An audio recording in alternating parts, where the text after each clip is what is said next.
winner thong bagi ujarake ado kemta special thong ga dam nate hujikan chaninga bu ta pak na leijade arai batra da thong ga chana doine ado kaman kai jang thong duno khotono kaman thong ni khoni dum yam ta uhanjarake ekeshamna cooking video to ko prep na hejade do mayam dum koi kamai ai kamai chak thong ni habdo adu yengbio to tarni mayam let's go into the video.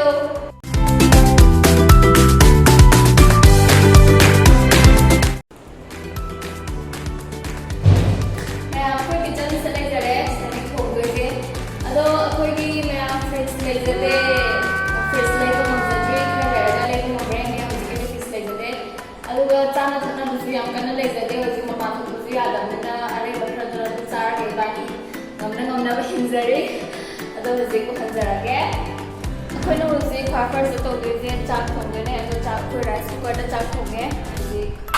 rice cooker le ja rahe sidori dekhi kha dekhi cheng ko lani se rice cooker da cheng hapani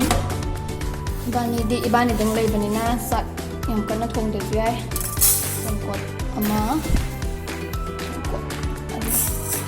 tengkot ani ni anina tengkot ani thong ani bani ki ja ahum hanjal lamma cheng yam kai ba sai na ahum hanjal lamma di khang de paisa pai cheng chak watte hai du ahum hanjal lamma de ismana cheng sambi gani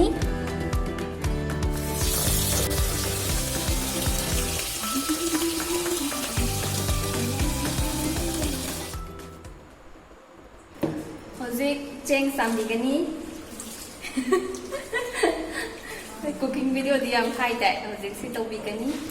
hojik cheng same cheng je koi mai tai cheng gu mana ta bani na hena cheng na ba khara ya ma cham bi gani ahum la kumba hojik cheng sam ba lore no cheng ma hi hap na bai ta ma sidagi filter da gi hap bi gani Eina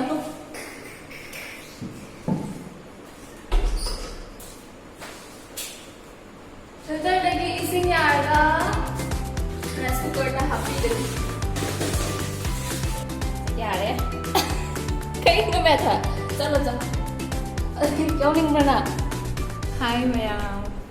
ai mayam rum cheng ma tu ni si je khoi la sam pu packet ne mayam si ma tung da sarap na lu bro khang ko te hu adune hoji dukan sa su phar ta ju mana hoji room sing mo bai da mayam yam kana thaje bigan no mang asi khak sing bagi ma mention tong nahan makhe Eina sing anyway adu sida already si thit karo to wala be ko switch set na rice cooker je sak thona be da mar si on to be ni rice cooker makhum le re rice cooker makhum je se jani duga sida smaina tik taraga on to ni already chak sam thon thong jaramani hojik chak lur bo gum ne chak lur bo gum ne hojik injang amo thong na ba to jarage kai injang thong do no ha bi to khan ki de ata yam dai mani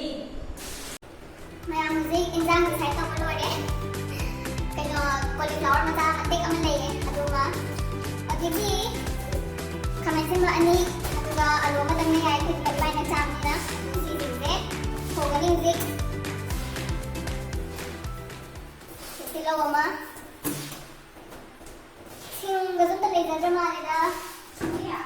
Sing. Tara mo na ba tama sing di ba di ba tara kita ka magahapaga. Mag-hope kani.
ꯍꯩꯒꯦ ꯍꯥꯏꯔꯒꯗꯤ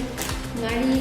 ꯏꯟꯖꯥꯡ ꯉꯧꯕ ꯀꯥꯟꯗꯀꯣ ꯀꯩꯅꯣ ꯇꯤꯜꯍꯧ ꯆꯅꯝꯒꯨꯝꯕ ꯉꯧꯕ ꯀꯥꯟꯗ ꯉꯥꯔꯤ ꯈꯤꯇꯪ ꯍꯥꯞꯄꯤꯕ ꯑꯗꯨꯗꯤ ꯍꯥꯎꯕ ꯍꯦꯟꯕꯅꯦ ꯃꯅꯝꯁꯨ ꯅꯨꯡꯁꯤꯕ ꯍꯦꯟꯕꯅꯦ ꯈꯪꯕ ꯃꯤꯁꯨ ꯃꯌꯥꯝ ꯌꯥꯎꯕꯤꯔꯝꯅꯤ ꯑꯗꯣ ꯑꯩꯈꯣꯏ ꯉꯥꯔꯤꯁꯦ ꯌꯦꯡꯕꯤꯌꯨ ꯃꯌꯥꯝ ꯁꯤ ꯈꯛꯇꯪ ꯉꯥꯏꯖꯔꯦ ꯏꯕꯥꯅꯤꯒꯤ ꯉꯥꯔꯤ ꯁꯤ ꯈꯛꯇꯪ ꯉꯥꯏꯔꯕꯅꯦ ꯏꯕꯥꯅꯤꯒꯤ ꯉꯥꯔꯤ ꯁꯤ ꯂꯣꯏꯔꯒ ꯍꯧꯖꯤꯛ ꯏꯕꯥꯅꯤ ꯀꯃꯥꯏꯅ ꯍꯤꯡꯗꯣꯏꯅꯣ ꯒ꯭ꯌꯥꯟ ꯇꯥꯗ꯭ꯔꯦ ꯍꯧꯖꯤꯛ ꯌꯨꯝꯗꯒꯤ ꯊꯥꯔꯛꯄꯁꯨ ꯐꯔꯛ ꯇꯥꯔꯦ ꯑꯗꯨꯅ ꯉꯥꯔꯤꯁꯦ ꯂꯣꯏꯗꯣꯔꯦ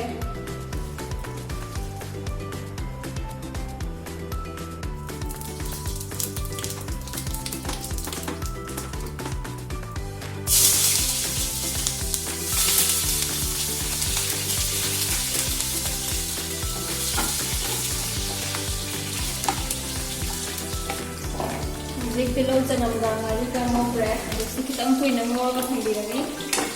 ꯅꯪ ꯇꯤꯜꯍꯧꯁꯦ ꯈꯔ ꯃꯨꯟꯗ꯭ꯔꯤ ꯐꯥꯎꯕ ꯌꯥꯝ ꯍꯩꯕ ꯁꯥꯔ ꯇꯧꯔꯅꯤ ꯈꯤꯇꯪ ꯃꯨꯟꯗ꯭ꯔꯤꯕ ꯊꯝꯕꯤꯔꯅꯤ ꯍꯧꯖꯤꯛ ꯈ꯭ꯋꯥꯏ ꯐꯥꯔꯁꯇ ꯏꯟꯖꯥꯡꯁꯦ ꯍꯧꯍꯟꯒꯦ ꯍꯥꯏꯔꯗꯤ ꯑꯂꯨꯁꯦ ꯍꯥꯟꯅ ꯉꯧꯕꯤꯕ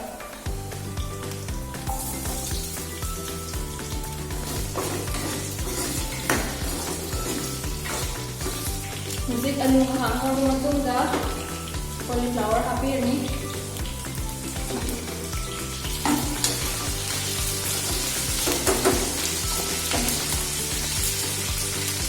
ito houzik lasta tomato hapirani ito tapana haubian adagi houzik matangda morok machu ka hapirani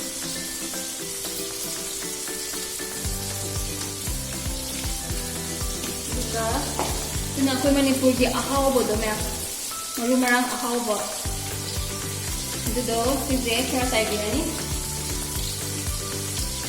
ito ang pangawar ni ito ka husik matangga masu ka hapigani masu di yang kan nahapta masu yang magadi khawte pa khare dato na masu kitang hapani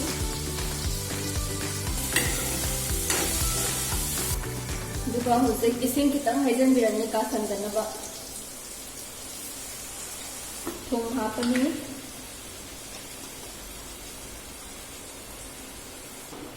duga husik sawala thamani sak thongbase mayam sabna segito ado husik injang ama se thona ko husik bora khara hawna bu tawse koi pesan khar le jari sisna bora hawse husik husik injang se losalae khayam hawhange hayati ko ai ki wakhanda tikno tomato gumba dagi alu amani sana mekhai biraga kitang mapon ta haledana aduga kangna sana ngoba sina pamje ai kide san tore husik mulle injang ama mulle dana husik bora hawna bam torasi mayam aina ngasi hawjandoi bora je alu bora ga tilo bora ga ne ado alu je pak man soibudu nataba ko sang na soiraga koi french fry ga ta sang na soiraga kino besan da lupaga bora ga ta hawdeba